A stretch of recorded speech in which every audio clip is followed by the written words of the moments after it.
to get off the damn fence. We are here for another week of this great podcast brought to you by the 695 crew. I'm here as I am most weeks by Calvin Thomas. What's going on, Calvin? Thank you for holding it down last week. Let's give Calvin a big hand, who was at the wheels of steel last week, holding things down. Appreciate you, brother. And of course, we got Justin B.A. the Barber Harris. What's going on, Justin? Thank you last week. A lot of energy. I loved it. Brother? Yeah, man, y'all did a great job. You know what I mean? Look, I'm one of those guys. I love passing the baton. I love sharing the love. And I brought something up to Calvin. Calvin, for those who don't know, Calvin is like a scratch bowler, like phenomenal, and has a lot of knowledge about that. So stay tuned. We got a new show that's going to be coming down the pike where Calvin going to be running his own bowling show.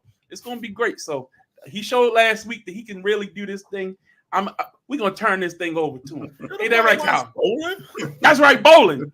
We do it all right here. We do it all. But no, you gonna nah. We ain't. I'm not that nice of a person. No, that's a whole nother. No, we ain't doing that. And of course, Justin is our barber extraordinaire, and he has his other podcasts and things like that. So we want to do some collaborations, open this thing up, make sure we do some, bring some of his people over to our platform. Maybe we come over there, do some different mixes. Look, I've been away. I'm back now, so I can talk about it. I was on a cruise, got to refresh my mind. Had a lot of ideas flowing as you're looking out over the water. We got some big things coming to you in this summer, coming into the fall. So a lot of ideas coming. Let's get into it. Another week. Last week, y'all covered a lot of topics. I hate missing big news weeks. I hate it. But NBA free agency really kicked off last week. But it continued. And one of the big stories last week was that guy, Paul George, decided, he was not appreciated over there in LA land. So he took his talents to Philly and will be joining Joel Embiid. And Paul George made some major comments this week, really expressing his mind on a podcast, talking about how he didn't like the initial offers that were made. He didn't feel like that he was getting the value that they gave to Kawhi Leonard, and that he thought that he played well enough that he deserved a higher offer than what he got. Calvin, I know you looked into this a little bit deep. What's your thoughts on PG's comments over the past week? And do you think he's justified in his complaints?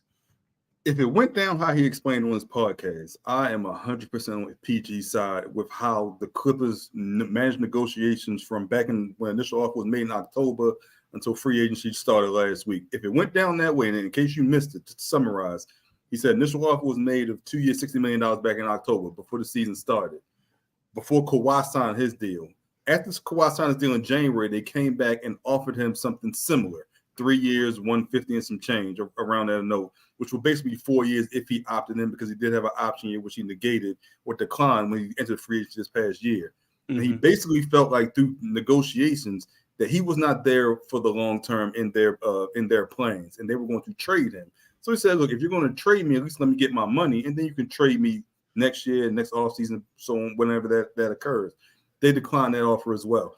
So they wanted him to take an offer a little bit less than Kawhi, which is what Kawhi did, not taking the max, and also not giving him a no trade clause when he wanted to be in LA.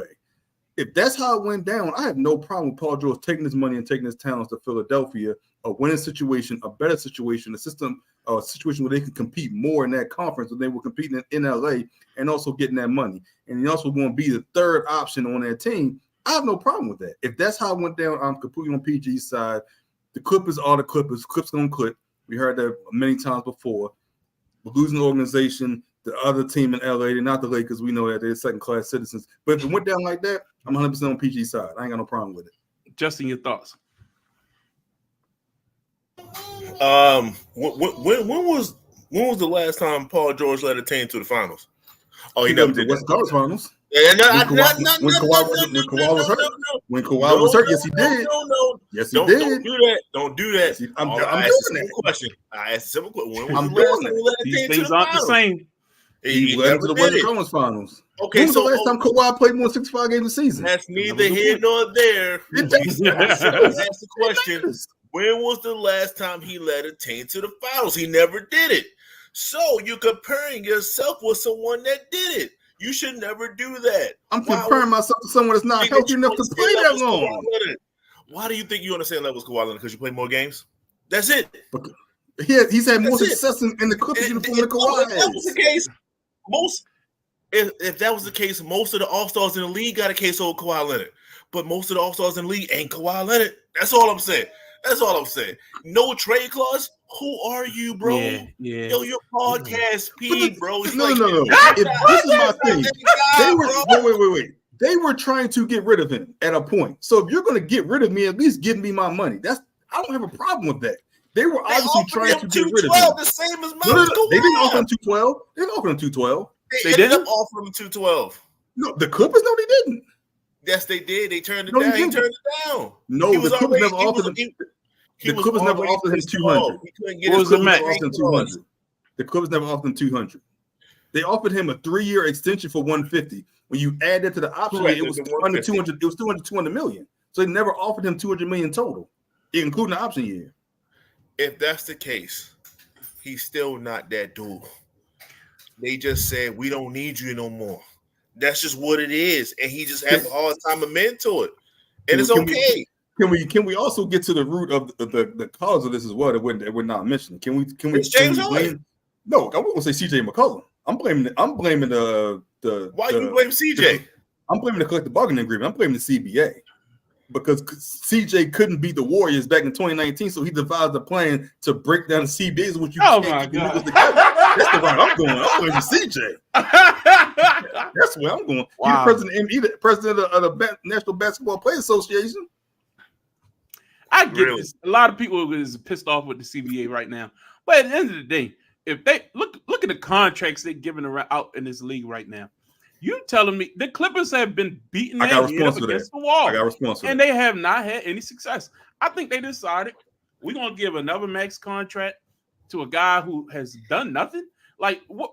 Look, I thought he had a solid year when he was on the court this year. Honestly, but in the playoffs, what did he do?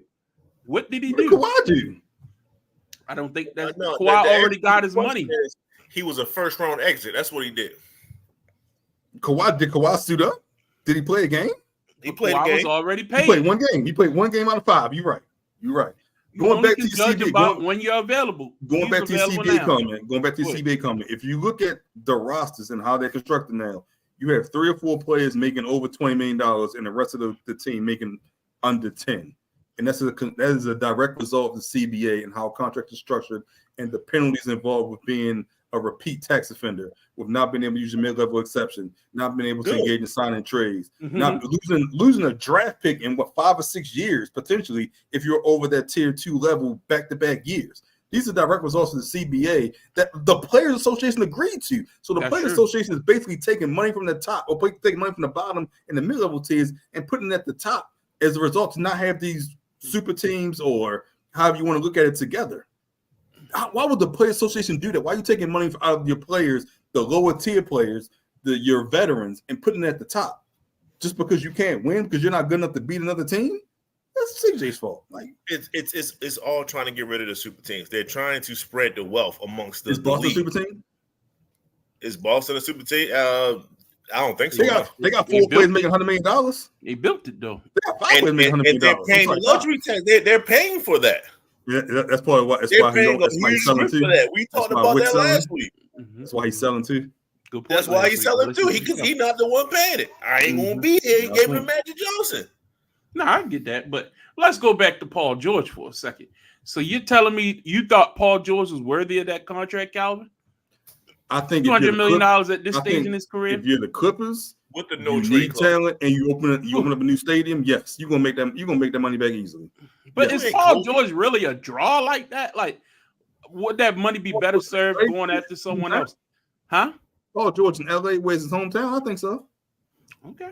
Yeah, well, we all got an opinion. At least you're not on the fence. I agree with that part. But we're gonna talk about some of these other contracts that have been going around out here because this money's been getting thrown around.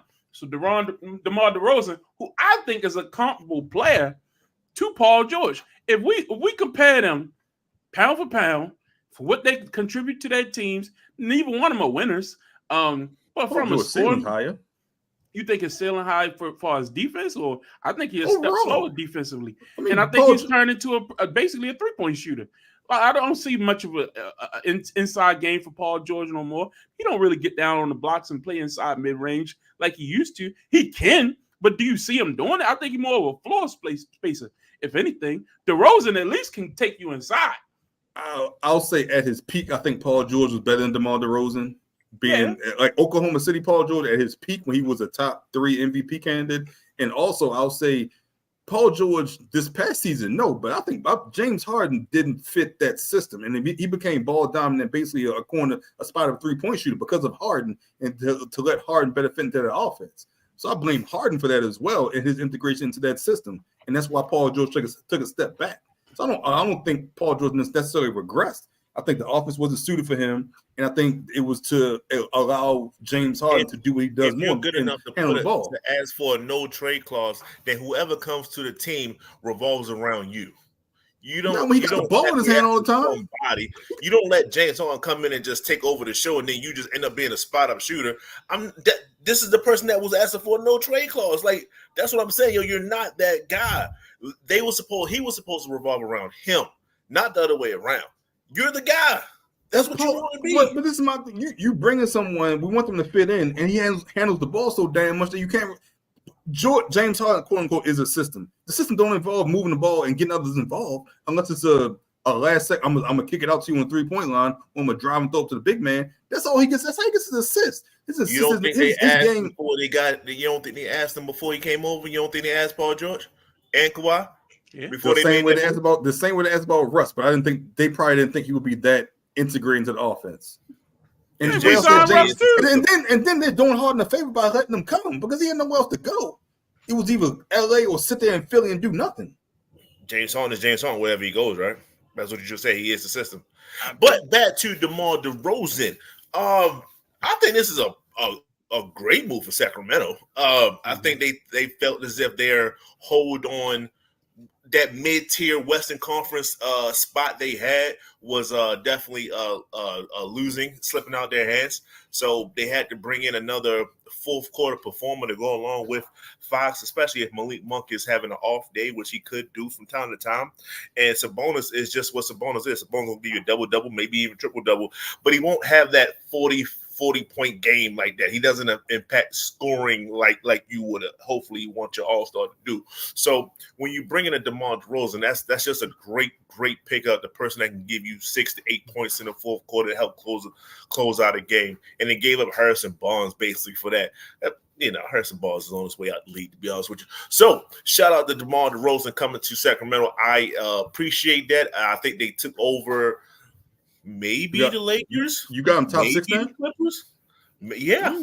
You got them top 6. They were solid last year. Once we go over it, they was 9th last year. They were like what 6, 7 in that range, maybe 8 on the way out. They were 9th last year. Towards the end, right? Like at the end of the season, but they was fighting for that mid-tier spot. And you added a real score. So you have them 6. You have them top 6 right now. I'm not talking about play-in. I'm saying they're better than a play-in team. They're gonna be in the playoffs and not in the play-in. That's my point. That's why I said 6. I cannot answer that question right now. I need to see what Phoenix going to do. So if that's not the case, and you go from 9th to 8th, is it really improving on your team? Does it really make a difference? If you go from 9th to 7th, I think that's a big deal. You're still in the play-in. That means you're fighting to be in the top 6. That's where you want to be. You still want to fight for the top 6. You give yourself an opportunity. If you're fighting for the top 6, if you're fighting for the 7th, you in 7th, it doesn't matter. Man, that's like, so they shouldn't make a move? I didn't say they shouldn't make a move. But I'm just saying you're saying Justin's like he's impactful. He's gonna make a difference, but he's not gonna push him to 6. He scores in the playoffs. He's a great scorer. That matters when you need buckets. It can't be all on De'Aaron Fox. Exactly, and you got another score to go alongside him. Hold on. The problem is his ass ain't end up in LA. That's what the problem is. You wanted him on the goddamn Lakers. That's what the problem is. That's what it is. Golden State is the worst team in California by far. I ain't worried about that.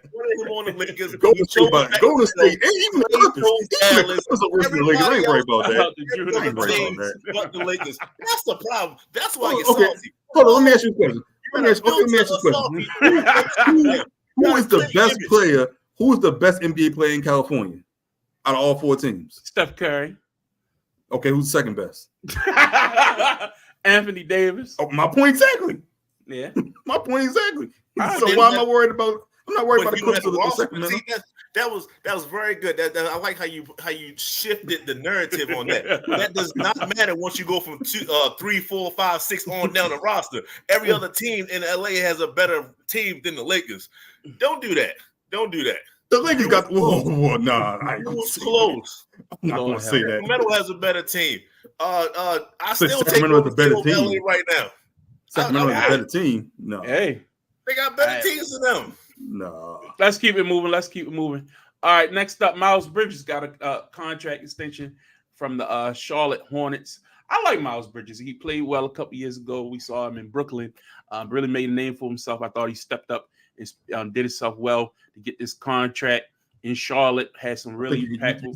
You thinking the wrong player. Who I'm thinking, Mikal Bridges, ain't it? Yeah. But anyway, Miles Bridges, good player for the Charlotte Hornets. They're not related. At least I ain't say Todd Bridges. But what y'all think about this contract extension for Miles Bridges? Justin, chuckle up. What you think? Talking about Larry. With that being said, I mean, you know, it doesn't move the needle. This is Charlotte we're talking about.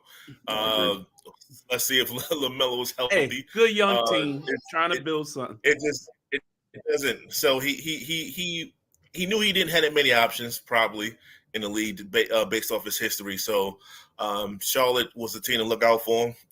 He must have did some great PR work in Charlotte. Probably was on a pro women campaign in Charlotte. And as a result, they gave him this token of here you go, thank you for your service. So it doesn't move the needle at all. Charlotte's still gonna be one of the worst teams in the league. Hopefully, they can get no one draft pick this year. It is what it is. Calvin, I figure you got to make the move, and hopefully it turns into a tradable asset. But I think like this kind of makes Brandon Miller take a step back, and you want him to be your first price scoring option, and have LaMelo just be dominating the ball. So I feel like you force Brandon Miller, who's your top 3 pick second pick last year, to kind of take a step back and be that second scoring option. When if you're winning and you're building something, you probably want Brandon Miller to be in that core and not Miles Bridges. But if you're building for something, I don't even think you want Miles Bridges there because you just want another young piece. So I don't know if this really helps them. Now, granted, if you can trade the asset for something else, then I'm okay with it. But it doesn't move the needle. It's something they did need to do. They actually did him a favor because no one else was going to pay him this amount of money. Yeah, they did him a favor, contract. And it's a tradable contract as well. So that's about Let's it. move on. Donovan got the big contract extension from the Cleveland Cavaliers. Now, very, very, very great player. I love this young man. You know how I felt about him in Utah. A lot of people thought he was going to end up in New York, ended up going to Cleveland. What really can he do in the Cavaliers jersey to take that team to the exactly? They basically was this a good move on his part? Did he have any leverage to get out of there? What's your temperature on this one, Calvin? He had no leverage. Once he wanted to be, we all know he wanted to be in New York. Jalen Brunson's in New York. That backcourt doesn't work. Then they also have Josh Hart. They have DiVincenzo. They have OG, and now they have Bridges as well. He couldn't go there. We all know that. And Brooklyn is basically rebuilding. So this was his only option. He wasn't getting traded to Miami. He wasn't getting traded to LA. This was his only option. And basically all he did, he signed 3-year extension. Now he'll be at his 10-year mark and get more money in 3 years. But this is about him getting his money. And the fact is he had nowhere else to go. Because if he could have got to New York, he would have gotten to New York. He would have forced a trade to New York. This is it. He had nowhere else to go, so he got his money. And hopefully in a couple of years, the situation turns around. I think the real key is are the rumors true that Darius Garland's going to ask out because he got his extension? If that's the case, then you're losing your point guard, and you got to try to figure out a trade for this asset. I think that's the key with him signing this extension. But in regards to Donovan, he had nowhere else to go. So Cleveland did him a favor because they didn't have to give him the max. They could give him less than the max. He was still at a sign. He's not going to Detroit. He's not going nowhere with any cap space. So he was boxed into a corner. Justin. Well, let's not forget also, like it's a little bit more into that. Like they got rid of their coach because of Donovan. Donovan wasn't feeling bigger Big staff. stuff. Yeah, so they got rid of that. And the word on the street is that Darius doesn't like that. He doesn't like that move. So it's definitely some I want to say bad blood, but there's some ruffling and some feathers going on in Cleveland. But to go to that point, I mean, was like the biggest signing that Cleveland had since LeBron. So the fact that they can keep all-star, all-NBA caliber player on that roster for an extended period of time is the best thing for Cleveland right now. So, he got his money. Cleveland got their star, their all-star, all-NBA, and they're going to be competitive for the next couple of years. So we'll see what they do. We'll see how the maturation of Mobley, see how that works. I don't think Jared Allen's going anywhere now because they got Kenny Atkinson, which was his boy down there when he was with Brooklyn with the net. So yeah, I'm just curious to see how far they go. But they're still 4 or 5, and they're gonna be 4 or 5 for the next couple of years if they don't make a big move. But shout out for Cleveland, like I said, they had to get somebody, right? So they got Donovan. Shout out to Donovan. Yep, I love Donovan, great player. I think if you go get somebody to play with him, it could be something. I just don't see that happening in Cleveland. Let's move on. Another signing. I know you like this young man, Calvin. What you think about the Orlando Magic giving Franz Wagner the 5-year extension? But these rookies get these extensions quick. K got his in Detroit as well. 20. I feel like you could have got this done for a little bit less. You're hoping Paolo takes a big step up in with the addition of KCP down there. Did he want this extension? No, but do you have to sign him because you got to keep him? Yes, especially in a place like Orlando. I think he still has room for growth. He can still become a better player. I like the move for Orlando. I think it helps them get better, especially in the Eastern Conference that has gotten tough over the last couple of weeks. Justin, your thoughts on? It helps sign their brother because Mo will probably resign. So it's a 2-for-1 kind of a thing. You gotta look at it like that. That's an expensive. One, right? That's expensive though. Say it again. I think he is the better one. Yeah. France is the better one. Yeah. But 2-for-1.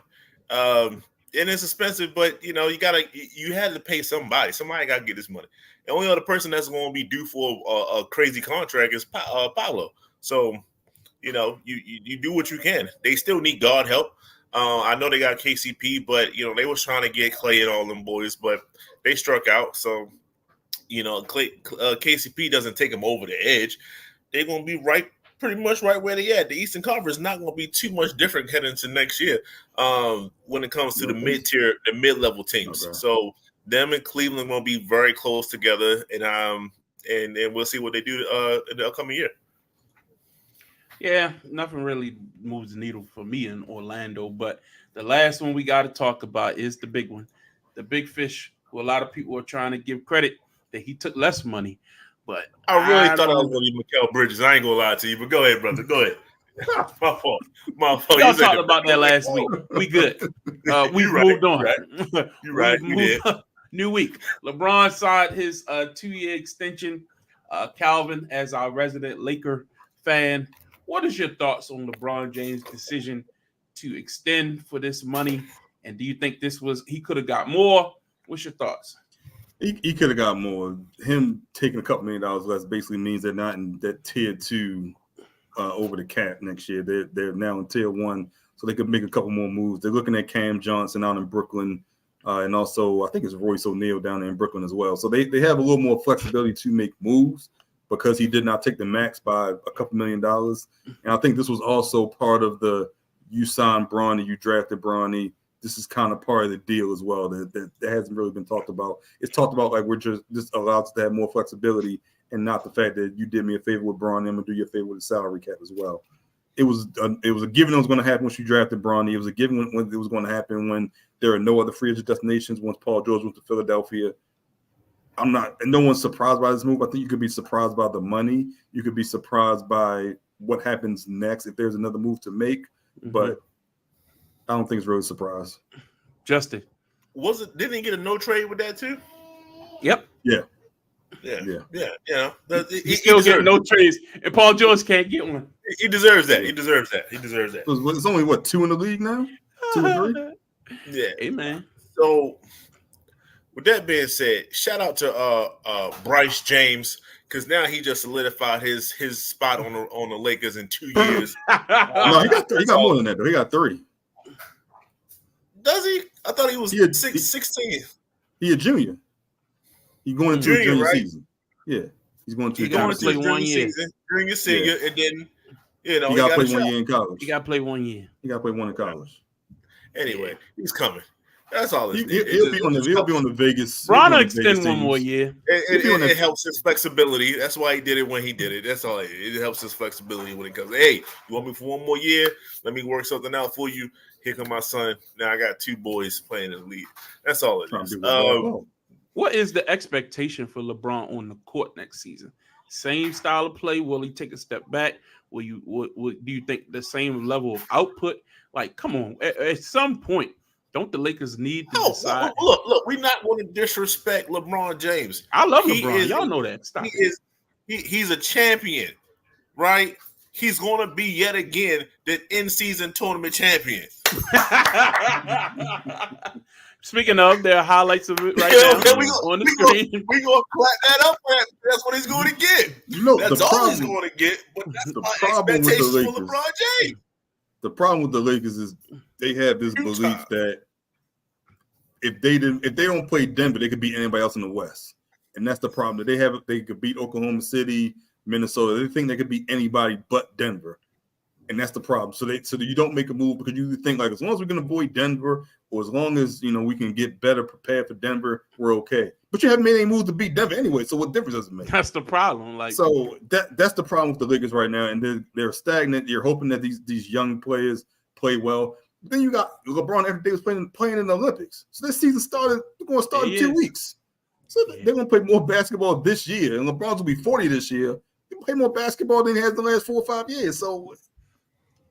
Yeah, I mean, I just D'Angelo Russell, trade trip. He ain't gonna be there. You think he's gone this summer? By the trade deadline, I ain't gonna say this summer. You brought up the Brooklyn boys. I think they're gonna try to find some kind of way. Shout out to Rob if he can pull it off. It's a good shot that they're trying to get DG over there. So I would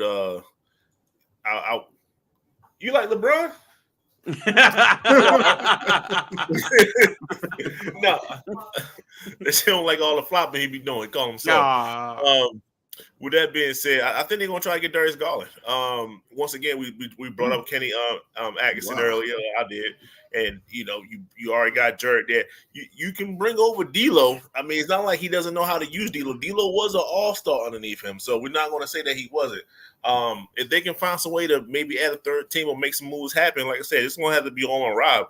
But I can see Darius over there, and then now we got a whole different Lakers squad because once they say Darius, hey, I want you to score and don't worry about being the quote unquote point guard because you have that, then I think he'll be a lot better. He had trouble with Donovan because he couldn't mesh well with another scoring guard like that. Let me ask both of y'all a question since y'all are not Lakers fans.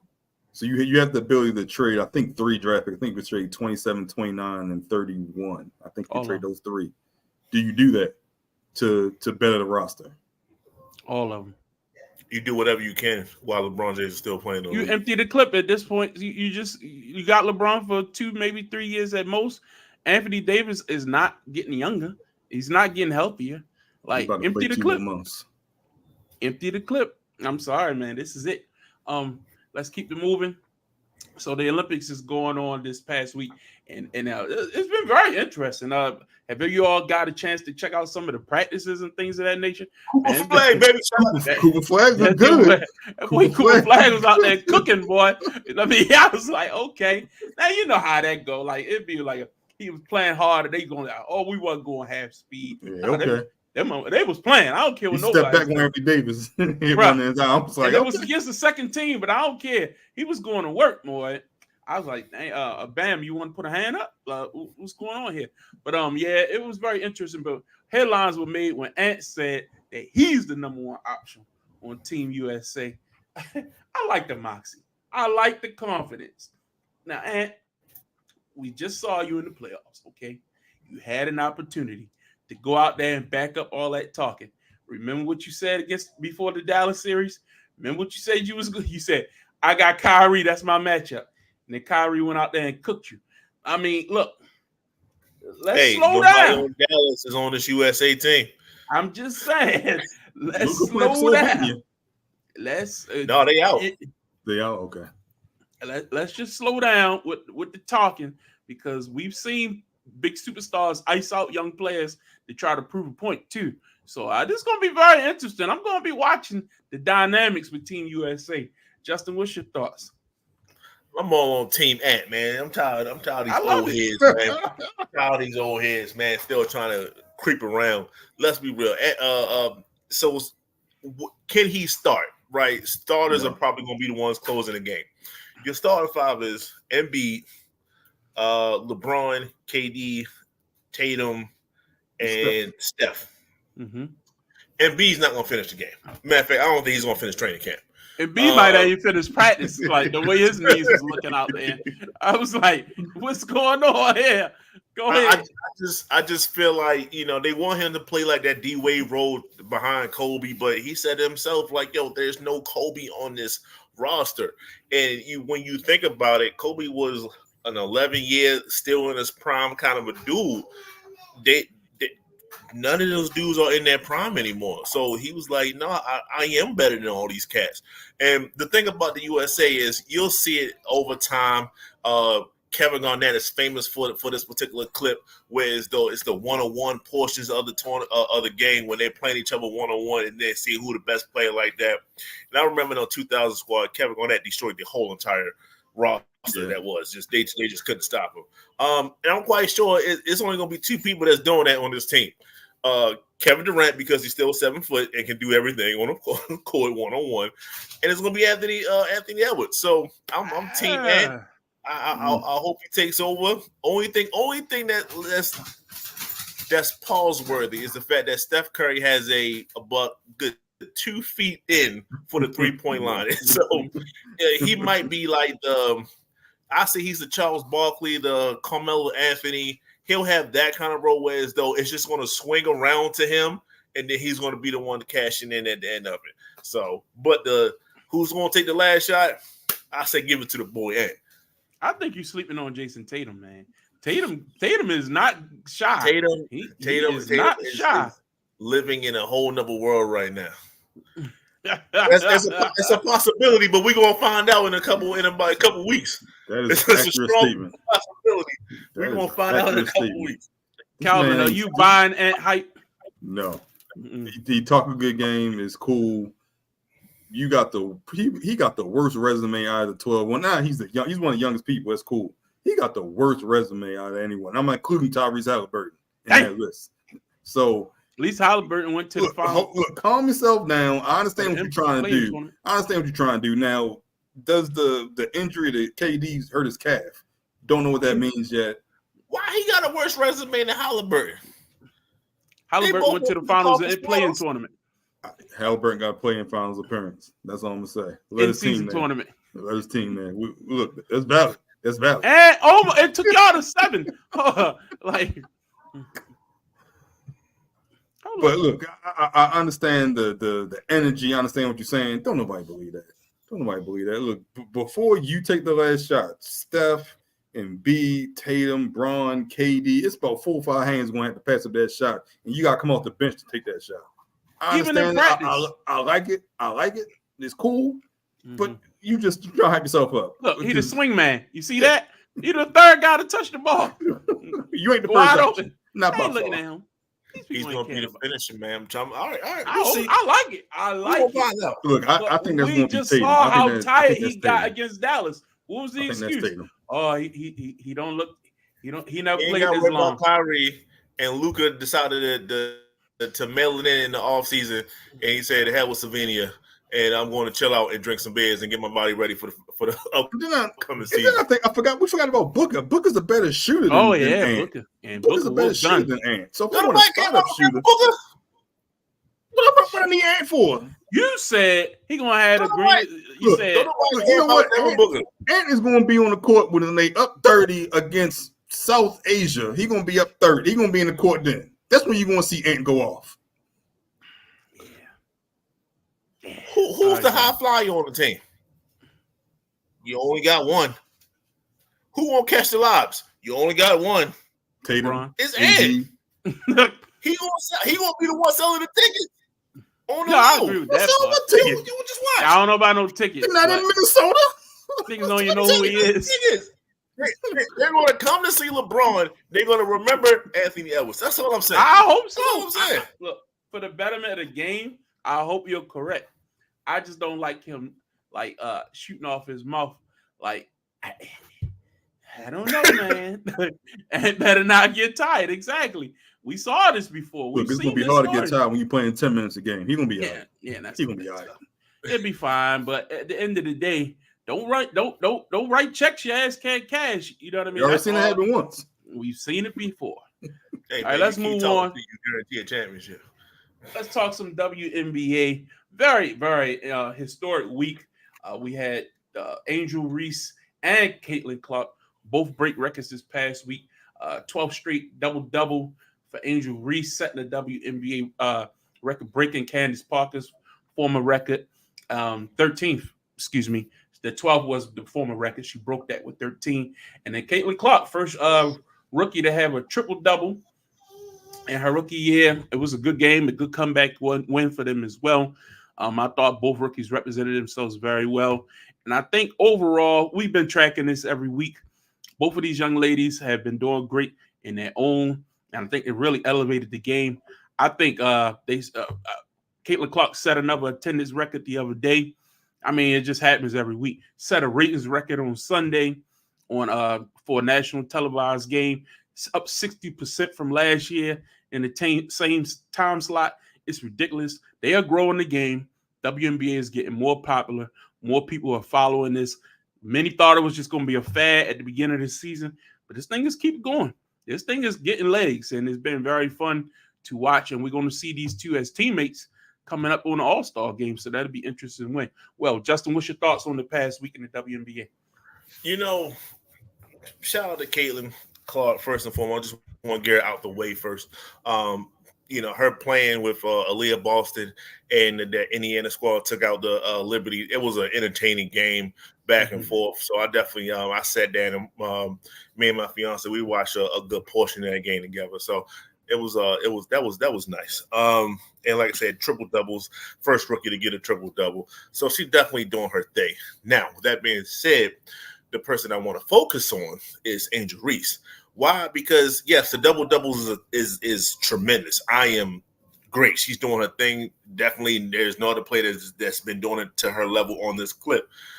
So the thing that I'm watching about Angel is she's getting way more comfortable, and I did not expect this. So I'm definitely eating my own words when it comes to this. I didn't expect her perimeter game shooting that three. Yeah, so she's definitely extending her perimeter game to to look a little bit better. See, y'all went back and forth with me a little bit earlier in the season. I was just like, when you play inside, it's you got to have a certain attitude. It's a little bit it mucks up the game a little bit with everything got to be banging and all this other stuff. So when you're on a perimeter, it's a bit more prettier and things like that. So you're seeing her, pull up, looking at somebody, give you the J, leaving it out there for him and stuff like that. Is her game is definitely expanding. And like I said, I just didn't see it coming as fast. It wasn't really shown at LSU at all. So that just shows the hard work that she's been doing behind the scenes, behind the photo shoots and all this other stuff. She says she can do both, and clearly she's doing both. And like I said, I'm shout out to Angel Reese. She's doing the thing, and it's a joy to watch right now. This is the Angel Reese that I was expecting in year 2, maybe even year 3, and she's bringing it within the first season. So shout out to Angel. Watch this 3. Yeah, Calvin, your thoughts? Yeah, left it there. Go on.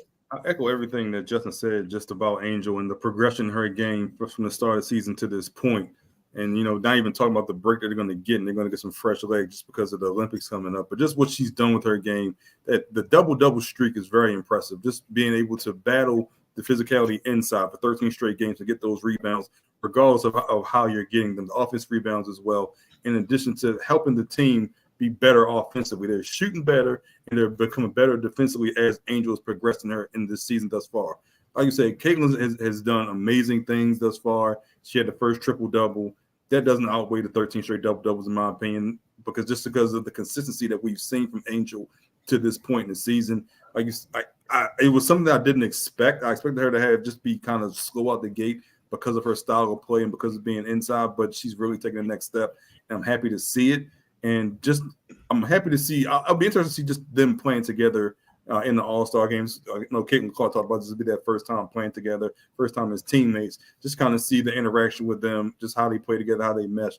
But I think we're getting everything and more out of this WNBA season with the two of them, just in their play on the court and how they interact with the media off the court and what they're doing in their personal lives off the court. We're just getting everything and more, and it's just great for the WNBA. Hats off to both these ladies. Yeah, and I like I said, we're going to keep watching this story. And again, if there's another major story in the WNBA, we're going to highlight it every week. We talked about Asia Wilson a couple weeks ago. Thank you. We talked about some of the other things that are happening around the league. But when two great rookies break records in the same week, you got to talk about that. Come on. And again, there's going to be a battle for Rookie of the Year. And we'll talk about that. We'll continue to track it as far as who's contributing to winning. Who is putting that team with battling with the expectations. You know what I mean? I think it's very interesting. It's going to come down to the wire, Justin. I'll say this. I love the fact that they got the Team USA that they're bringing versus the rest of the best of the rest. Mm-hmm. And I say this, they better not let Angel Reese and Caitlin Clark win that game. I'll just say that. They better not let them cook them. They shouldn't, but they do. The footage get out. And what's the second leading score that got left off Team USA, Calvin? Agumawale. Yeah. They got her with Caitlin and Angel. Hey man, if they win, it's just I'll be all ears looking at everybody else. I'll be all in. Yeah, but I got a feeling they're gonna try their best to bury him. That's gonna be probably one of the most high rated. They put that, it's gonna be nationally aired, right? They got no other shot now. They got no other choice. Come on, they gotta show that. If it wasn't, it's going to be. That will break all records for women's basketball. I think that everybody will watch that just to see what they're going to do. Now, if it blow out at halftime, we'll turn it off. But at least the first half will be highly rated. It should be very fun to watch. Let's move on. I wanted to get into some NFL because it is football season approaching, and we started our NFL preview a few weeks ago. Last week we took a week off, but we are back this weekend. We're getting into we started from the worst team last week, and we're working our way up. This week we're starting with the Arizona Cardinals, who were the fourth worst team ranking wise last season. So Justin, you're going to preview the Cardinals for us. This is a hell of a job you got on your hands. Lead us off. Very similar to the Carolina Panthers. These teams are trash. But with that being said, Kyler Murray came back off an injury halfway through the season. Him and Josh Dobbs. I apologize for that. Baby crying, we gotta talk about this. With that being said, we're gonna move along with it. They was 4-13. Not that much. The biggest thing that to me for the Arizona Cardinals was the offensive line. So they definitely made some adjustments. It was way too many to put in off season and with the slide. But with that being said, they moved places, they moved linemen, they brought in linemen from other teams, they got in free agents and things like that. So they definitely took a key to revamp their offensive line so they could be solid for Kyler Murray, so he's not running for his life and playing Madden on a real life field. And then they just doubled down on that and said, we just want to pick the born ready, as I call him, wide receiver, which is Marvin Harrison Jr., which when you talk about prototype of what do you want in a wide receiver. He checks all the boxes. So even when Kyler is doing his scramble, Michael Vick-esque type maneuvers, you're going to have Marvin Harrison right there to get the ball. But yes, all these moves were necessary because their leading receiver last year was not a wide receiver. It was Trey McBride, which is their tight end. And if his name is not Kelsey, this could be problematic for their team. So they definitely did that. Defensively, they brought in some more defensive pieces. They didn't make no big splash defensively, but you got to solidify one side. You can't do the whole team in one off season. So they definitely took pride in creating a better offensive line, better receivers, and Kyler Murray being back with the offseason to get himself back together. And he's actually studying film from what I heard when I talked to the Arizona Cardinals. He was actually studying. Hey, man, that's a hell of a report by you. Calvin, your thoughts on the Cardinals? Anything stand out to you about you looking for? Look, if we'd had this conversation last year, I wouldn't have thought Kyler Murray would have been in Arizona past this offseason. That's I thought he was so crazy. Yeah. I thought the plan was for him to get out and and then to try to get Caleb Williams and Marvin Harrison Jr. I still think they got a long way to go, obviously, but if Kyler is there, you have that quarterback piece, and you have a quarterback that's top, third in the league, and he's athletic. He's a year removed from the ACL injury, gets more of his explosiveness back, and you give him a guaranteed weapon, Marvin Harrison Jr. They could be interesting offense to watch. And now the defense, I think, will give up a ton of points. Yeah. But offensively, they could be a little exciting to watch, especially with Marvin Harrison Jr. and what everyone thinks he can be. I think they make a play to at least have a similar record, if not be better than Seattle this year. Do you think Seattle takes a step back? I think Seattle takes a step back. That's significant of a step back? With them, they won 9 games last year, so they take 1 or 2 games back. Arizona wins. That's a 2 big to 3 jump. more games. I know an athletic quarterback can make a Brown. None of these teams are going to be the exact same to come. And some people fall, some people fall. I just don't have faith for Seattle, but that's another time for another day. We'll get to that. Very interesting. I like your overall outlook as far as did they do enough to rebuild that offensive line. I do want to know what are they going to do with the running game this year, because Kyler's success comes with that play action pass, that that RPO. Who's that running back they starting with this year? Well, they're going to stick with James Carter. So, with that being said, when you have an actually wide receiver threat, then now you can open up the running game. So, it is what it is. You just got to stay healthy. All right, good report. Calvin, we're going to finish with you, but I'm going to go next. We got to talk about these Los Angeles Chargers. And I'm actually pretty excited to talk about them, to be honest with you. I thought it was the Los Angeles Ravens. My bad. Keep going. That's what they basically are. I mean, 2 years ago, of yesteryear. To me? 4 years ago, I'm sorry. This is Calvin's team. We all know if you follow the LNC Lock Show every year, this is Calvin's darling team every season. And I tell him, stop picking that fool's gold. But my man, if you want to pick them this year, I'm hands off. I'm just giving y'all a preview. I'm on the bandwagon.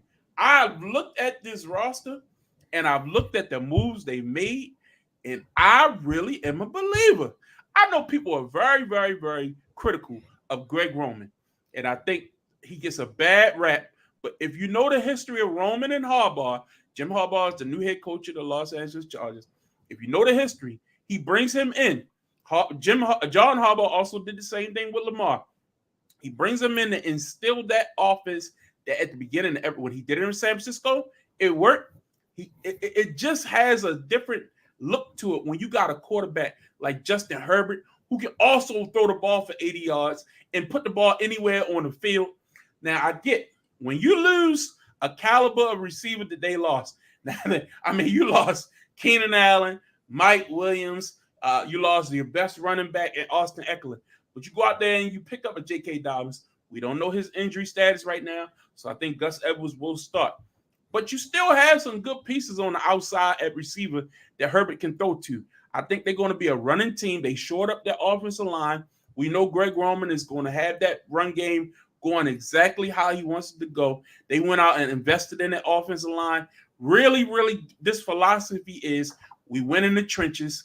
And I think this Chargers team defensively, oh my goodness, they went out there and said, look, we have not been successful putting Joey Bosa out there thinking he just go and run after the quarterback. So they out there and fortified. You still got Khalil Mack.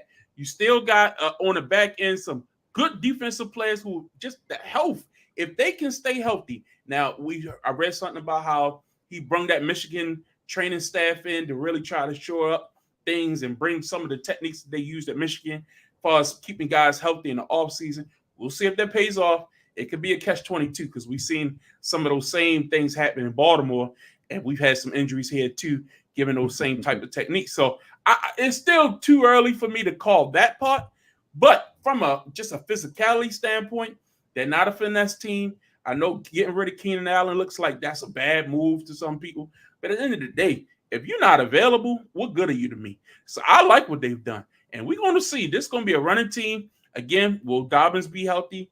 We don't know yet. But I think Gus is going to get a chance to be a featured back. And this offense with a great quarterback, not that Lamar's not great, but it's a different type of quarterback. A dual threat quarterback. Herbert can still move too. I'm excited for the Chargers. Anybody? Name a receiver.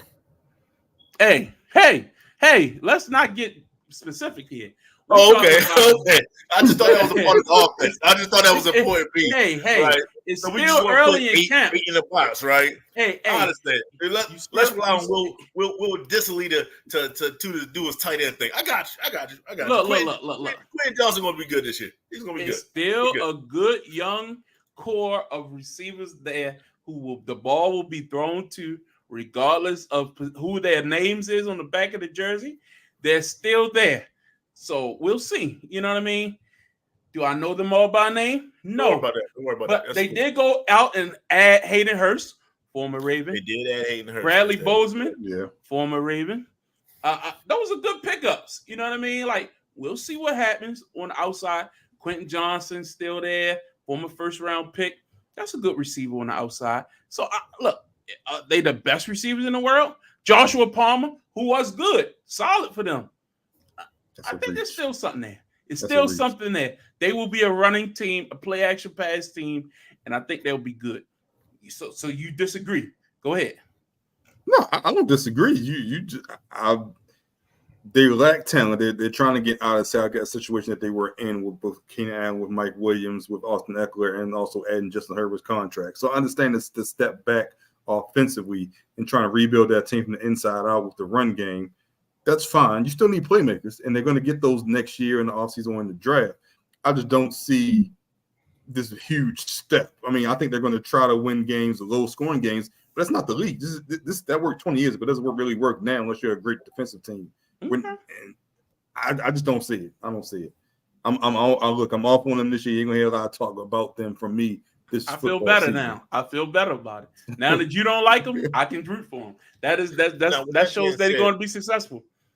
I think there's something to be said about Herbert, right? Like, I think he was crowned too early. Mm-hmm. I think he lacks. I don't know what moxie, fortitude, whatever that it factor is. I just think he lacks it. That's why the Chargers been coming up short for the past couple of years. Although he can throw 5,000 yards, it seemed like it doesn't matter for them. You don't think that was coaching? I think that Harbaugh gonna have a major impact on him. Y'all, I set it up for y'all, right? So basically, I think Harbaugh would hit. He's going to bring the moxie. He's going to bring that power. He's going to bring that fortitude. That will galvanize a whole entire roster. And not many coaches can do that. Let's just be 100% honest. He is one of those guys. So he'll be the one talking mostly during press conferences and things like that. He'll probably be the type of guy to bring the rah-rah when it comes to bringing in the 53-man squad. So if you had to pick a perfect coach for Justin Herbert, I think they found the right one. I agree. So it's going to be interesting to watch. Again, that AFC West, you got the Chiefs. I mean, the tough team. That's it. But it's open. You know, the Raiders. You scared of the Raiders? No. You scared of the Denver Broncos? No. So I think it's right there. You got a wild card, or you fighting for the division. Right What's off the the best bat, way to slow down Patrick Mahomes? run the ball. Keep him off the on the field. sideline. Ball. That's Run right. the ball. That's it. Next up, Calvin, talk about the Tennessee Titans. Year 2 for Will Levis. Year 2 for we saw he had a great start. Can he capitalize on that this year? Going into the season with new weapons. We'll get into that in a second. Biggest offseason loss, Derrick Henry. Mm-hmm. Easily Derrick Henry. The running game is a young quarterback. It's one of his best friends. And I think when you lose a Derrick Henry, when you lose a bruiser like him, it really makes it difficult for a young quarterback. I think a lot of the success that Will Levis had, the limited success he had, was because of Derrick Henry last year, in addition to Tajay Spears, like you ever say Tajay Johnson, in the backfield as well. Biggest offseason addition, I'm not going Tony Pollard, not going Calvin Ridley. I'm going Lloyd Cushenberry as the center. Because what he does as the anchor of that offensive line is allow Will Levis to just focus on the coverage and not on the blitz package coming ahead of him. As a veteran center, in my opinion, that is that's one thing that you could take off Will Levis' plate and just have him focus on the outside and not necessarily on what's inside, because you have a center that's going to call it the protection that takes something off his plate. And this is not because I don't think of Tony Pollard and Calvin Ridley as decent running back and wide receivers. They trashed it over the hill. That's not the head nor there. But because they will have that protection in this redone offensive line, I think you'll see Will Levis using his arm talent and pushing that ball down the field to DeAndre Hopkins and to Calvin Ridley. Now, one of the biggest offensive question I have is head coach. Their head coach is basically the offensive coordinator of the former offensive coordinator of the Cincinnati Bengals. Will we see this offense from Cincinnati, this Joe Burrow, Jamar Chase offense, will we see that translate into Tennessee? Or was it because Tennessee had the talent to make that offense run? Which one is it? I think it's the former. I don't think we're going to see that. You're going to have to see some adjustments. You're going to have to see more passes out the backfield to Tony Pollard and to Spears just to get Will Levis comfortable in that offense. I don't want him dropping back, throwing the ball 30 or more times. Now, on defense as well, they also got they did get Landry Darius Sneed from Kansas City and Awuzie from Cleveland.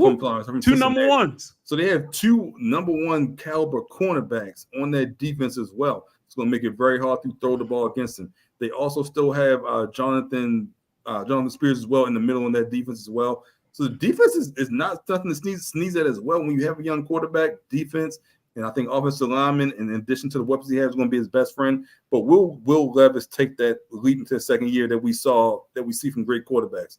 Lamar, second year as a starter, MVP. Just Joe Burrow, second year as a starter, Super Bowl. Will we see that from Will Levis? Will he take that step that we see? Jalen Hurts, second year, went to the Super Bowl. Second year quarterbacks take a huge leap. Will Levis has the talent around him to do it. Will he do that in that division? Now, you look at Jacksonville, they signed their quarterback.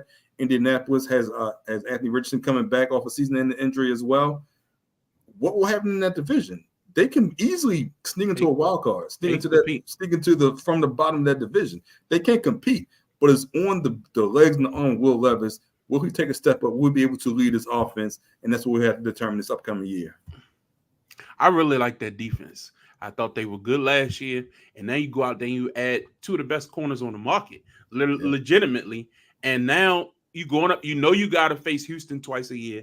You know that's your hurdle. You know that what happened last year, they was passing the ball up and down the field. You go out there and show up that defense. I agree with you. Levis will be the key. I think you're downplaying Tony Pollard a little bit. I think he could be a good switch up back from the years of power with Derrick Henry. We'll see how they going to play a lot. That's why I don't think he's going to play a lot. I think Spears is going to start. I think he's going to get the bulk of the carries, and I think that might be for the best then. Yeah, because when we thought Pollard was actually something, right, he was number 2. He was the lightning to the thunder. So I think that might be the best. And now Calvin Ridley, he has to come back with a better year. Last year in Jacksonville, he showed nothing. Like, this was not the Ridley we saw in Atlanta. He needs to show that he can be that guy. We know D-Hop is on his last leg, so he can still give you something, but you're not expecting much from him. It's going to be very interesting. I think this Titans team can really shock some people. The Calvin Ridley piece, before you go, Justin, the Calvin Ridley piece, in my opinion, being away from the game and away from even the practice facility for a year really hurts, and it takes time to get back to the flow. And now he has a home in Tennessee, so I think he has a bounce back year. But does he get the year that warrants the contract that he has? Is the question. So I think you guys y'all said a lot. Y'all pretty much covered the Tennessee Titans, except for one piece I want to hammer home a little bit more is the fact that you brought up the fact that the coach came from Cincinnati, correct? Yes. Mm-hmm. Okay. Who was the third receiver in Cincinnati? Tyler Boyd. Where is he now? Tennessee on a cheap deal. He's in Tennessee. Yeah. I think that's the important piece. So now that he went and got him for a reason. You don't go and grab somebody that you used to work with. Tyler Boyd is still going to be I'm not going to say he's going to give you 1,000 yards and nothing crazy like that, but he can help balance out the D Hop and the Calvin Ridleys of the world. I think Will Levis is going to throw maybe 4,500 this year. I think he's going to air it out. I think he has no other choice. I just don't think the running game is going to be strong enough to carry that team. And I think when you have someone like a workhorse that is Derrick Henry leave, you kind of just want to do the opposite. Like we did this, we did the running thing, we did the running game before. I'm not Ryan Tannehill. Like I'm better. Like I'm better than that guy. So I think he's going to try to prove that the Cincinnati offense wasn't just for Cincinnati. I just think that it's what I do, as in him being the coach, and I'm going to bring it to Tennessee, and we're going to see what we do down here. So I think that's what they're going to do. You just don't get Tyler Boyd over there for no reason. That's just what I'm saying. He's a third tier wide receiver for a reason. I push back on that only because I think he did him a solid by bringing him to Tennessee because he didn't get the offers that he was expecting. I think Tyler Boyd thought that he would be able to be someone's number 2 and get a little bit higher of a payday. So I think he did him a solid by bringing him into Tennessee because they also have O'Connell, the tight end over there, known because he went to Maryland, and he had 55 catches for 650 last year. I think in that offense he'll get more one-on-ones when you have Hopkins and Ridley on the outside. And you have Pollard kind of getting out of the backfield as well, so he'll get more one-on-one. He'll get more touches, which I think will inevitably hurt Boyd. So I think he's just trying to get a bigger payday. I think he was done a solid to be brought into Tennessee versus actually being needed to the extent that we think he was. I need someone to help on my offense. I'm gonna bring somebody that knows the offense. I really don't will he be even that featured like that because you bring in Ridley because you need a number 2. Yeah. Remember, Hopkins is number 3. He's not even number 2. Traylon Burks is really the number 2 on that team. You would hope that really steps up and be the number. So Boyd's number 4 then. That's what I'm saying. To me, you thinking is Hopkins even going to make like the June cuts? I mean, that was the initial thought. But he's still on the team, so we'll see what happens in training camp. I think he'll be the guy that might be left out or be the gadget guy at the end playing just here and there. But Traylon Burks showed a lot of promise last year, and I thought that he was a pretty high draft pick who they invested in. So he's got a lot of talent. I think, like you say, Will Levis should be able to eat with those receivers if Calvin Ridley is everything they paid him to be. That's the question mark. I don't even think Boyd is the question. He's an addition. I mean, he's an extra piece, if anything. So I like this team. This really, and it's crazy because Vrabel, did he take this team as far as he could? Did they just need a new voice? Do you think that they'll be that much better without him? Because he didn't get another coaching job. Yeah, I mean, I'm a fan of young quarterbacks having offensive coordinators as their head coach. I think that helps their progression, it helps their learning curve. So I think it was needed when you took Will Levis and had him at your starter to have an offensive coordinator from a pretty good offense be in his ear constantly. So I think in that case, a change was needed if you wanted Will Levis to take the next step. Just need help. It fits the personnel, right? Like you need an offensive guy when you want to have a prettier offense, right? Like, I want to spread the ball. I'm trying to get multiple targets throughout the whole entire lineup, including my backfield. Tony Pollard's going to get a lot of catches out of the backfield this year. So, you need a change of voice for that. Mike was like, he was perfect for that Derrick Henry smash mouth type of game. I think he did the best he could. I am surprised that he didn't get another head coaching spot. I thought he was going to get picked up because he did keep that Tennessee Titans team relevant when they had Tannehill. They didn't have the best quarterback play. Yeah. So, I thought that they should have gave him a little bit more love because of that. But, maybe he didn't interview as well as he thought he probably would. Yeah. I mean, I get that. And I think that's surely part of it. But another part I really think it is, remember, this organization really, I think, is really has not. They've had an identity issue. They've been trying to get rid of Tannehill for a few years. Remember, they traded AJ Brown to Philly for a cup of coffee. You know what I mean? You let Derrick Henry walk. It's just like I just feel like it was just so much influx on trying to get over the hump and seeing what works next. Maybe they just decided let's just blow it up, start all over, and basically they got rid of all that big assets. What is left? This is a whole different team, basically. Now you rebuild the defense. I love the pickups on defense. Don't get me wrong. So we'll see what happens. This is another year, new regime. But that's our NFL preview. We'll go with another 3 teams on next week as we count down to the season. I love this. This is a good warm up for us to get ready for football season. Training camp is starting very soon. So that's football for the week. So let's get into some boxing because this past weekend, Shakur Stevenson, who is the pound for pound one of the best fighters in the world, did not have a great showing for himself. Now, look, if you are a boxing fan and you watch that fight, he did exactly what he was supposed to do. Was it the most impressive win? Did he go out there and knock anybody out? No. Defensively, was he hit that much? No. If you watch the fight, the man defensively did everything you're supposed to do. But that's not the most exciting fight to watch to the novice eye. Most people who are just your general fan who just tunes in, they want to see the knockout. They want to see you don't enjoy a Floyd Mayweather fight. You don't enjoy a Bernard Hopkins fight because they're not going out there always shooting the big shots. They're playing more of a defensive fight, making sure that you wear yourself out. And they might beat you late, or hell, it might go to the car sometimes. And that's what happened this past weekend. And Shakur has been getting some beat down online, talking about people saying boring. Tank would mop the floor with him. And then he got into a Twitter beef. Lord have mercy with Mason Cameron. Because Mace had some comments about the fight, talking about it was boring. They talked about how fans were leaving early. When, I mean, it was basically decided. This was Shakur's side of the thing said, and people were starting to leave for the exits, but he sold out the arena. That's what he said. I mean, that's not what the numbers say, but that's what he said. But I mean, Calvin, I'm sure you've looked into this. You've been following this. Lord have mercy. Help this young man out. What the hell happened?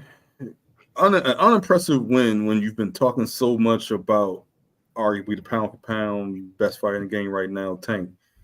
Is not what you need when you're trying to get that payday, when you're trying to get on that stage, when you need him to help your resume and help your career out. And then to go back and forth in a verbal sparring match with someone who has a podcast and more followers than you do on your IG, it doesn't work. It's a recipe for disaster. And then you try to come back and say, look, I'm looking for Tank Lomachenko, whoever wins that matchup. It was just an all-around poor week for Shakur Stevenson, from the performance in the ring to the performance on Twitter. Look, we know he needs Tank to be viable. It is no secret he needs Tank. And this was last week when you talk about the numbers. He says they were sold out. You look at the numbers, look at the odds that were on that match, especially late. What? No, the viewership was up. The viewership was big. It was up early, and then you saw on Twitter how it got born late. Look, if you were on Twitter, you saw it with the reaction to that fight. And he needs Tank. He needs to drum up attention some kind of way. This is one way to do it. But be careful what you wish for, because when you get to that fight, and the outcome is not how you want it to come out, it's going to be even worse because of everything that you're doing now. So you're talking it now, but it's going to come back to you at the end of that fight. So we'll see. I wasn't impressed. I thought fight should have been over a lot earlier than it was. I don't know if you were trying to string him along longer than it needed to be when you needed to down the performance. That wasn't the case. I think you need to take one more fight before you get in the ring with Tank, if you have any hopes of getting that far into the fight, because otherwise it ain't going 12 rounds. Yeah. Well, look. Well, first and foremost, the ghost Fremont tried to come at Shakur too, and Shakur shut his ass down. It wasn't a good look seeing. Bud was in the crowd, and Andre Ward was in that joint. They was nodding, bro. That wasn't good, man. They had a long night, man. I ain't gonna put it on Shakur. Well, he did the best he could, man. He dominated the fight, so we're not going to take that away from him. Like he did land 40+% of his power punches, like compared to probably less than 20 from the other dude. Like the other guy just wasn't tagging him. Like his percentages was through the roof when it comes to Shakur putting on a class of a show. So he probably did stall out a little bit. Like it is what it is. Like he's trying to put on. It is what it is. But he just can't. It's just not in him to sell it like that. He's not Floyd, although he has the Philly shell. It's not Floyd-esque. It's something's missing from his game, whatever the case may be. But he's a great watch some more Shakur fights. The guy's great. That wasn't a great he's a great fighter. Yeah. I say he's a great fighter. Yeah. I think he's a great very fighter. good. So my thing is, and I was getting around to Calvin, like I think it is time. I don't want to see Tank fight nobody else but him. I want to see the difference in styles fight each other. I want to see this. This is the closest I'm gonna get to any kind of real fight in that division like that. So I do want to see Shakur Stevenson. I don't want to see Lomo. Lomo need to hang it up. I don't want to see Lomo no more. But that's probably what we're gonna get against Tank, which I said that when we were talking about boxing before. I was like, he probably gonna go against Lomo.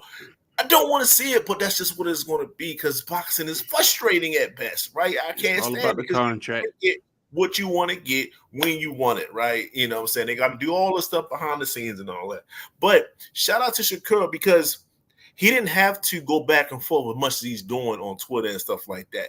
This is once again his way of just trying to keep the fight alive. He's trying to keep his. He's making a name for himself. He's making a name for himself. As he feels like he's doing what he's supposed to do. So I'm not taking none of that away from him. He performed well in the ring. He destroyed Homeboy. He's doing the post fight, all that stuff without sounding retarded like your man that's just got suspended for a goddamn year. You know what I'm saying? So he's doing all the right things. That's what I want to see next. Am I going to get it? Probably not. But that's what I want to see. I want to see Tank and him go at it, man. I think it'd be a great fight. Yeah. I just think people don't understand that, you can be a great fighter, but like I said, when we had this conversation a couple weeks ago, it's not just what you do in the ring that gets you to that next level. Make yourself a star. You got to make yourself a star. And this little controversy he's doing right now, everybody talking about him. And the fact that he ain't stepping down, he going back and forth with Mason Cameron like, look, let's go. You know what I mean? I don't think he ever went this hard post fight. Pause. I don't think he never came at he never had this attention post fight though. He never got that offended by the fight. That's great. Because he didn't dominate people. So and he pissed off at his representation, talking about they don't know how to market black fighters. Talking about, look, I've been doing. De La Hoya reached out to him like, let me take over your contract. He's like, look, I ain't signed no more long-term contracts with these people who don't know how to market me. Like I say, whatever people can say negative about Mayweather Promotions, they did a hell of a job with Tank, putting him in front of as many eyes as possible and made this guy a star. I don't care what nobody say. Tank would not be where he's at today if Floyd didn't link up with him and give him that platform. That's fair. He's a great fighter, but it's that extra you put into a guy, put him on the right platform, not just taking any old bookings. He put him in arenas to be the showcase all over the country before he said, now let's go to Vegas. I think that's important. We're not taking no undercards. We the A side. We the main event. We're taking it if we got to do it on our own. I think that's been Shakur has not had that. Even this fight this past weekend was a free on ESPN. Like, come on, man. He's too great of a fighter to this stage of his career. ESPN. Still fighting for free on ESPN. Like, I'm sorry. So yeah, a lot of bad stuff there. But this fight is the fight to make. Look, if you follow boxing closely, this is the fight. Does it happen? No, not right now. You'll get a Devin Haney. You might get, like you say, Lomachenko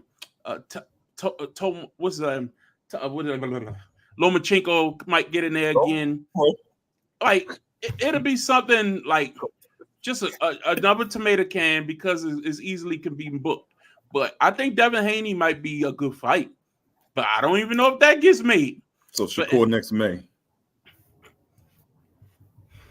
I don't know. They both get one more fight at the end of the year. Shakur in May, that first weekend with single big boxing weekend. I will hope so. First premier fight next Tank year. been clowning him like, man, you're not ready for me. That's all about money. It's all about the split. Money. It's all about the split. So ain't no doubt Tank is the A side. That's not even a question. But he will gain a lot by beating him because right now, boxing wise, this is a hell of a matchup. Like legitimately. I gotta find an article, but it said I don't remember who it was. I want to say it was Top Rank. Someone's already reserved T-Mobile for that weekend next year. Mm-hmm. I gotta go. I have to find and see who it was, but so something's happening. Okay. Mm-hmm. Well, I know that PBC is having some issues right now, so we'll see who's going to even be the promoter for some of these fights that's supposed to be coming up. Man, if you're really looking at the state of boxing, it's an influx right now because of, ever since HBO boxing, Showtime boxing is dead now, PBC is in flux. Golly, you're looking at these lower promotions or these independents, like your Mayweather promotions or your Mayweather. So. You hope De La Hoya got his stuff, but his holding on by a thread because he don't have a big time fighter to anchor his things. Canelo's still out here, but he was the last hope for HBO boxing back in the day. Remember that? But we'll see. Very fun times, but this weekend was crazy, and Twitter's still been going crazy. Today was wild because on Is What It Is, Mason Cameron just went in on him. I mean, went in on him, but he ain't care. He just been shooting back on him on Twitter all day long. Fun They stuff. ain't gonna hit him in his mouth. Nah, they ain't gonna fight him. That's what he said. He's like, all these people talking. Like, unless you gonna bring your gun? Other than that, you ain't got nothing on me. I loved it, me personally. But let's get into some baseball. So Calvin and Justin, talk us up. What's been going on? All-Star break is on the way. The Orioles are still looking good in first place. How we looking in the AL East, Justin? Well, we got about a good 4-game lead on the Yankees in the AL East to the point where as though we, despite tonight, we took an L tonight, but we are pretty much the best in the AL period. So, that's definitely good things for the O's. Since me and Calvin last spoke, on last week's show, they went 4-2, not including tonight. They beat Seattle. They beat the season series with Seattle. The series with Seattle.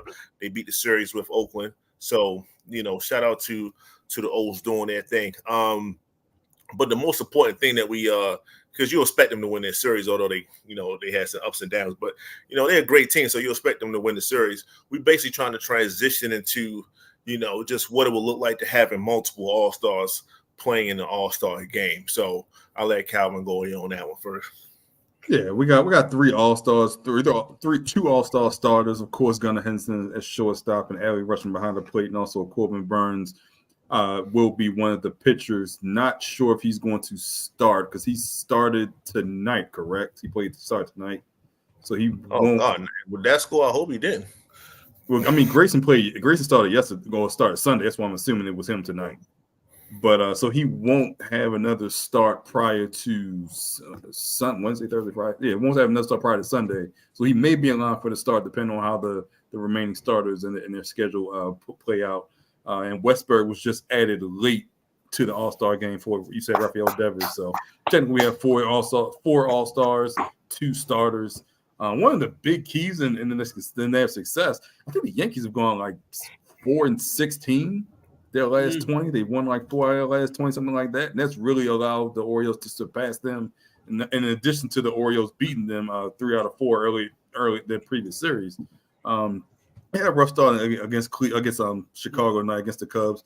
But like you said, they have the best record in the AL, second best in the league to Philadelphia. I think they're number 1 in the power rankings going into this week as well. So look, the big thing we just need to see, I think we need one more pitcher. And the problem you have is you just don't know which prospect to give up in a potential trade. But this seems to be the season where you go all in. You won 100 games last year. You were number 1 seed in the AL. You have basically the same core, and then you added your number one starter in Corbin Burns. It's time to add some more pitching. You just don't know which prospect to give up because in 2 years, you can have a whole new outfield. And none of the starters in Hayes, Santander, or Mullins could be there. It could be Kjerstad, it could be Cowser, it could be Mayo. You don't know who's going to be there. You also have Santander who's going to be a free agent this year. You also have Burns who's going to be a free agent this year. This seems to be the time to go for it all. And then next year you see what happens with the new ownership and the financial decision that they're going to make. But I think they need to go out and get another starter, not frontline starter, second, third in rotation. Because if you can have a Burns, a Rodriguez, you had Kramer who pitched well last week, and you can have another starter, and they're your 4 stars in the playoffs, and you know you're going to get a day off in between changing cities. That would be great. The hitting will come. You're going to expand the roster. You're going to bring up Mayo and most likely Jackson in September as well with the expanded rosters. I like the way they're going. I just think they need more pitching, and I'm going to really appreciate this All-Star break, just knowing the amount of games they played in June with 1 day off. They've had 2 days off so far in July, but just getting those guys some rest and getting some recovery. I'm looking forward to the second half of the season. Okay. So by the time we come back on, the All-Star game is next week. So we'll be doing it while the show is. It's normally on Tuesday night. Okay. Home run derby on Monday. Yeah, and Gunners in the home run derby as well. We talked about that last week. Talk about the home run day. So shout out, look, watch the home run derby. You see how far Gunner does, man. Like I'm highly anticipating it. I think Rushman did it last year. So but he's not Gunner. Gunner's Gunner. Gunner's our shortstop. He's our guy, right? He's our new Cal. So I'm definitely anticipating that. He's a new Cal. I want to call Justin and I talked about this last week. I know you're just getting back into baseball, but you're a proponent for having your star hitting the home run derby, or do you think that messed up his swing? We talked about this last week. Just wanted your opinion. Go make yourself a star, baby. You know what I mean? This All-Star home run derby. You can make yourself a star. Just go out there, do your thing. Now, are you saying that he will lose some type of rhythm that he had? Yeah, what's his home run? What's his home run outage over the last couple weeks? What you think? He's got 27 for the year. I think he's second to Aaron Judge. Has he been in any type of slump, or he's been pretty consistent hot here lately? What you think? Home run wise, let's say he's been consistent. I'm not gonna say he's been in a slump.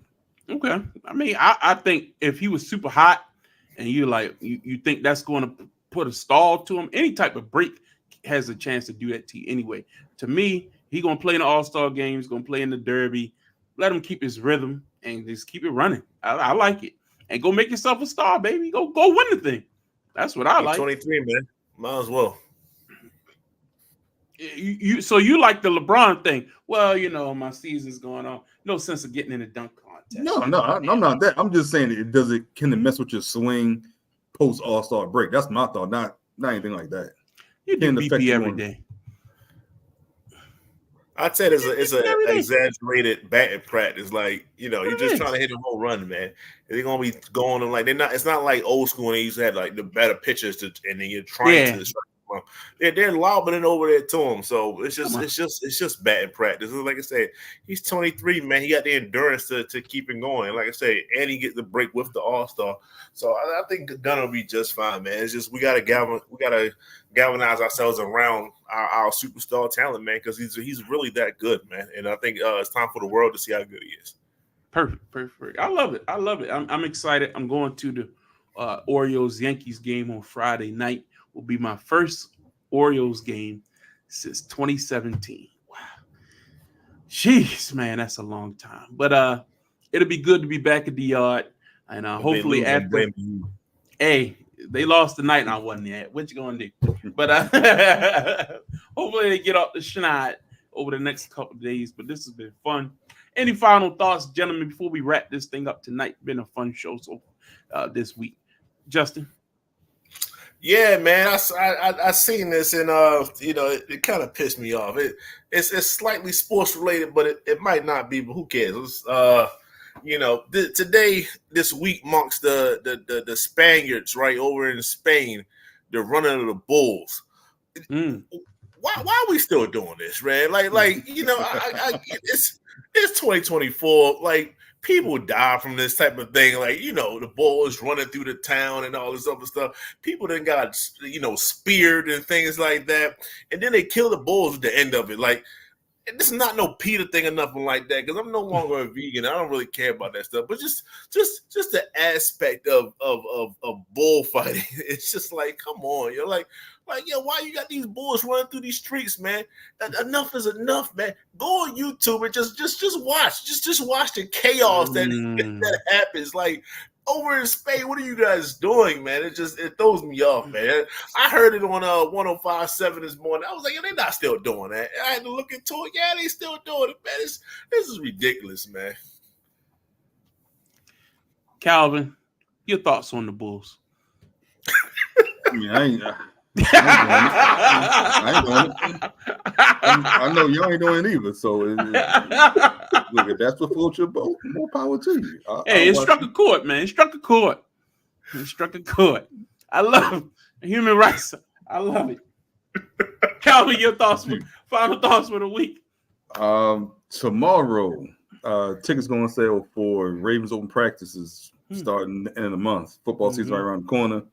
I'm gonna make sure I'm out there for. I'm gonna make sure I'm out there for at least one or two of them. I do know they're on the open practices at the stadium due to renovations. So the only way you can see them is go out to one winning drive out here in Owens Mills. So I'm looking excited for that. Excited to see the boys back on the field and get this bitter taste from January 28th out my mouth. So that's tomorrow. Should be fun. I'm getting back into the swing of things. We have a couple events at the stadium coming up. Get ready for football season. But I want to talk about, and a lot of people know I'm a big wrestling fan. If you have not been paying attention to WWE, I really, really, really encourage you to check it out, because some of these storylines they've been playing lately have been pretty daggone good. This CM Punk, Drew McIntyre, Seth Rollins storyline, I mean, chef's kiss. This bloodline storyline. Wait. What's wrong with the CM Punk line, man? I don't like how they go. Why did you have Drew win and then cash in that night? That's the heat. I hated that. I wanted you to put Jay over. Jay Uso over. Have Drew get screwed in the Money in the Bank with CM Punk. What Jay get over and do. He wasn't beating nobody. No, he wasn't going to beat nobody, of course. But I don't care about him winning. It's about the story, the rich OG bloodline coming back together. But you don't need Jay with a briefcase to get to there. Jay got to struggle. Jay has to lose and be like, I need to find my family. I like, he got it. They're going to be like, Roman going to come back and be like, Jay, you've been in a slump. Jimmy. And that's what's going to happen. I was going to say Jimmy's coming first, yeah. Well, both of them. I think Jimmy going to be like, bruh. Once Jimmy comes back, the anticipation for Roman, like, Roman at SummerSlam, yeah, the roof gonna blow off. That you think it's gonna be at SummerSlam? Oh yeah, because you're doing Cody versus Solo, and Heyman gonna come back, and then here come Roman, and then they building for the fall, because you know they moving SmackDown moving off of Fox and going back to USA. So you need something big for that premiere. They be like, yeah, Roman's back. Yeah, it's gonna be. I'm telling you, man. The stories. If you have not been paying attention, I know a lot of people. I don't watch wrestling no more. Everything has been leading together. It's all going to build to The Rock versus Roman, the Bloodline versus the Bloodline. Oh man, it's great stuff. But I really think some of these storylines have really been clicking. Even last night with Rhea Ripley coming back with Dominic, that was great. That was great. No, we're not going to leave out Braun Breaker and the way he circled the outside of the ring and spin my man Sammy. I said, Sammy, you ain't seen it coming, baby. But he did it the last two times. He jumped over. He dived. Not this time, because he was so upset. I think they've been doing a very good job. So yeah, normally I give them hell about certain things, but they've done a great job building and peeking to some of these storylines, especially that CM Punk one. Man, geez, man. This is good. And CM Punk been hurt since January. Mm-hmm. And he's still been relevant. It's still been relevant. They still keep him in storylines. Yeah. And you want to see the match. Oh, wait. Let me ask you this question. How do you want Cena to go out? Oh, yeah. Cena announced his retirement. But he's doing like a year. But that's what I'm saying. He's doing the whole year. So how do you want him to go out? Do you want him to get? Do you want him to get his 18 title reign? I think he's gonna win one over the course of the year. Break Ric Flair's record.